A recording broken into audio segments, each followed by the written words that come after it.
So, I have just seen episode 7 of Star Wars The Bad Batch titled Battle Scars, so yeah, and it is time to review it, so yeah, join me, Lucas Prime, and I'm not alone because my best friend, Oppo Ranscisis, will be joining me to review this, so yeah, we're all going to be reviewing it together, so yeah, cue the intro.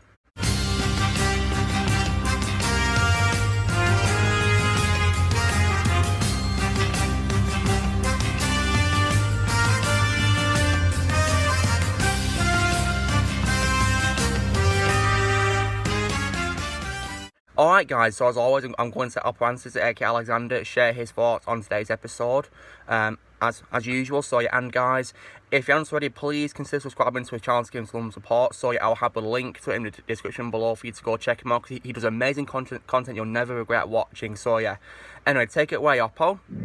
Hello there. This is Oppo Ranscisis. And these intros of mine are getting crazier and crazier by the week. But to be fair, so are these Bad Batch episodes. They're getting pretty crazy, this one especially. Now, this one was not my favorite. Many people might consider it their favorite right now, but I personally did not. I think it had a lot of shock, a great impact, a lot of character stuff. The character stuff in this one was done exceptionally well, but it's not my favorite, though. I think the Rampage episode is either my favorite or...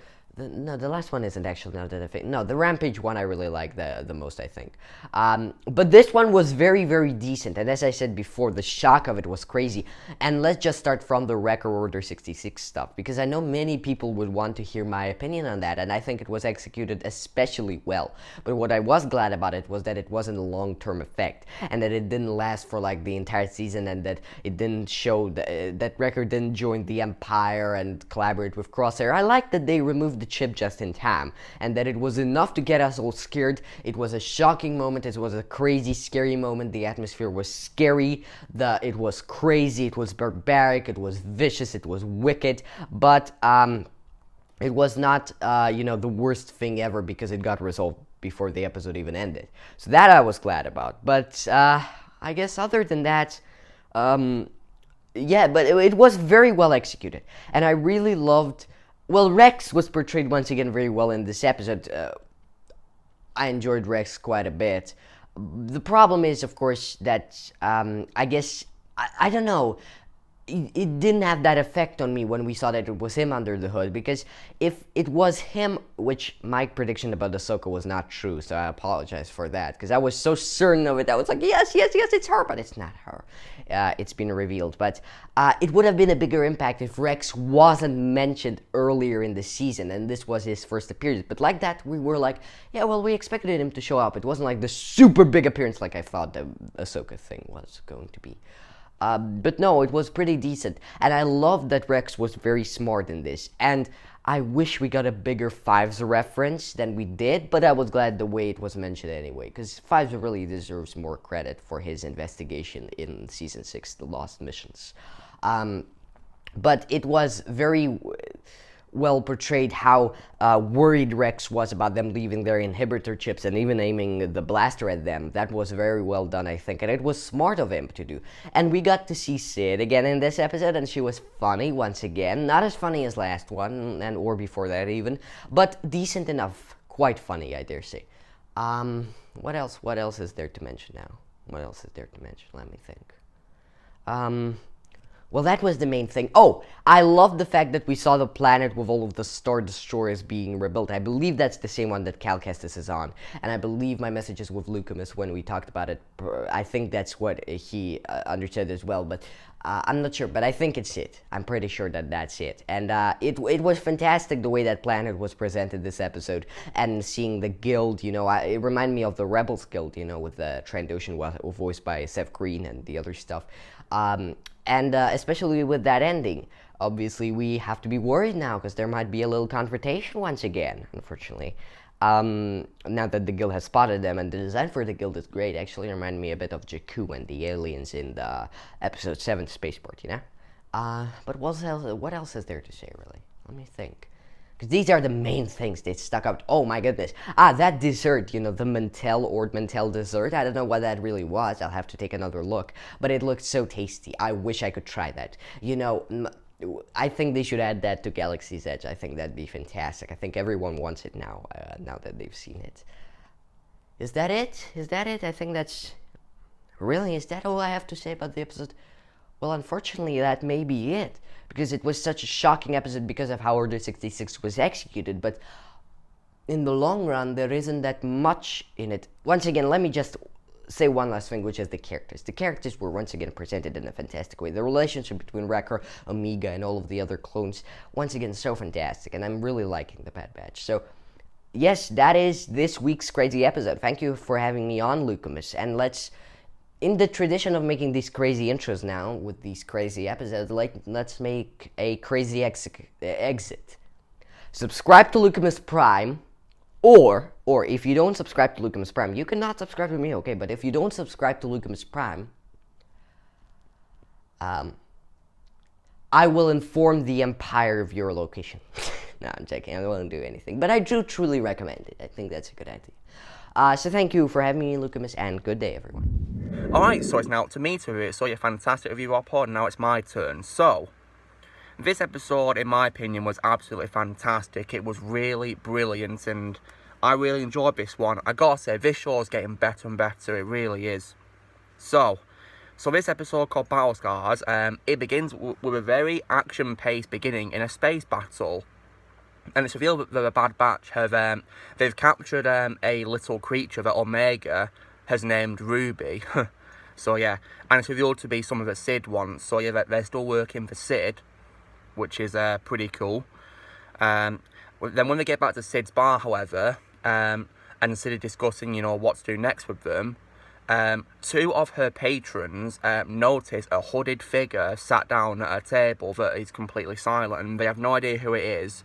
And so yeah, I was thinking, who is this? I mean, is it the same figure we saw at the end of last week's episode? You know, the hooded figure in the hologram. And I was right. You know, best happen later. So yeah, and then after that, the figure scares away the two patrons who are, you know, antagonising it by firing his blaster.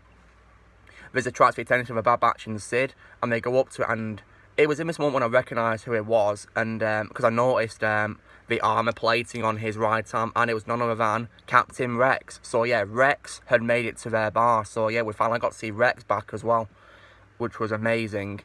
Yeah, and he of course learns that the Bad Batch did not follow Order 66. So yeah, and he reveals that, you know, he's been on the run, you know, hiding off the grid, you know, since the events of their Victory and Death. So yeah, I think based on the timeline, this is right after Victory and Death, you know, the last episode of Series 7 of the Clone Wars, most definitely. And so what happened as well is, you know, as they're, you know, talking, Rex learns that the Bad Batch still have the inhibitor chips in them, and even though they refuse the order, Rex knows that the inhibitor chip can be dangerous, and, you know, he advises they should get rid of it. So they're wondering, you know, how can we do this? So Rex decides to take them to somewhere where they can get it removed. So they go with Rex to a planet, and it's none other than Braca. So you have the same planet where Cal Kestis was working undercover at the start of Star Wars Jedi Fallen Order game. And yeah, and when they arrived there, you know, and we saw the ruins of the Venator-class Star Destroyers, it gave me the vibes of Fallen Order. It really did. Only, of course, the difference is it was taking place in the daytime in today's episode, whereas in Fallen Order, it was in a rainy night, weren't it? And so yeah, and they go through ruins, and they have to tread carefully because of some scavengers patrolling the ruins. And they also want to keep away from, you know, the underwater. Because they hear some movements in the water, and they advise to stay on the high ground as opposed to walking through the water. And of course, this is proven later, of course. And and the reason why we're going to Braca is because Rex notices that Wrecker is having headaches, and it's caused by an inhibitor chip, you know, trying to make him follow his orders. But Wrecker is, you know, pulling through, trying to avoid it. And as they're traversing through the ruins, they've got to swing over an edge to get to the other side, because it's all come down. They have to use a rope. And there was like a creature in the water which tries to pull Wrecker down, because unfortunately when he tries to swing across, he falls down due to his heavy weight being too much for a rope. which I kind of predicted would happen because Wrecker's like the Hulk of a group, so it's understandable why he would fall down, yeah, due to his weight, yeah. And the creature tries to pull him down into the water, but luckily, with help from the Bad Batch, he's able to break free and climb back up. And then, as they make their way, Rex is talking about, you know, how he was helped by Ahsoka and those astromech droids to remove his chip, so he said he wasn't alone, then he needed help, basically. Didn't mention the names, but he just said he had help. And if you've seen Shattered, you'll be aware, of course, that Ahsoka and some astromech droids helped him remove his chip. Now, then after that, they then enter an abandoned medical bay in this ruined Star Destroyer. And they begin to set it up, but unfortunately, Wrecker succumbs to Order 66 as they're doing it, and he then changes completely. Instead of being, you know, the soft character that he is, where he's really friendly despite being the Hulk of a group, he then goes really angry. And he starts attacking his own allies, including Omega as well. And then they lead him out of the room because they know that if he damages the equipment, they won't be able to remove the chip. So they lead him out, and he attacks them and knocks them all down. Then he goes for Omega. Omega's pleading with him, you know, saying, "Don't kill me, I'm your friend." But luckily, Rex is able to stun him with his pistol. So luckily, they're able to stop him from attacking Omega. But this left Omega really traumatized, which is understandable because Wrecker's like, you know, a father figure to a sword hunter. So yeah, it's understandable, you know, why she was traumatized by this. They then placed Wrecker onto, you know, the bed, and they're able to remove his chip, you know, and take some time for him to awaken, though, as noted by Omega, knowing he hadn't woken up yet. And then after that, they then remove the chips of the other Bad Batch members. And, you know, Wrecker makes up with Omega, saying that he tried to resist as best he could, but he couldn't because the chip was controlling him completely. He had no choice of what to do. And that it wasn't him wanting to kill Omega. So, and Omega appears to understand this. Then after that, they all begin to leave, and they part ways with Rex as well. You know, they're saying that he knows where they are if they need him, if he needs them. So, and they part ways knowing they'll probably meet again one day, which I think they will probably meet again, you know, possibly. Because I really enjoy their interactions with Rex and the team-ups, yeah. And references to the Clone Wars as well, most definitely. Like, I remember when Rex said, you know, it's time like this where he misses fighting clankers, in reference to the battle droids. Who, of course, the Bad Batch did, you know, have help from in the last episode. Yeah, and so, yeah. This episode, of course, also confirmed that Rex was a figure, you know, from the hologram, because he mentions the sisters, and that they told him about the Bad Batch, and he followed them to Ord Mantell, so, yeah. So, yeah, but I thought it was Ahsoka, really, because of her ties in Series 7, because she had ties with them, so, yeah. But as the episode ends, however, when Hunter parts ways with Rex and Rex leaves and he just disappears into the fog, two of those scavengers on a speeder, they spot Hunter and they say to inform the Empire that they found them, you know, the clones who defected. So it looks like the Bad Batch are in danger, and yeah, something's probably going to go wrong in the next episode. So yeah. But all in all, this was a really intense, brilliant episode. One of my favourites so far in the series. It was amazing. Really great. And I can't wait for the next episodes because now we've got 9 episodes left of the series. And it was really good, this one. It was amazing. And the voice cast was great as well, most definitely. And the music by Kevin Kiner was incredible.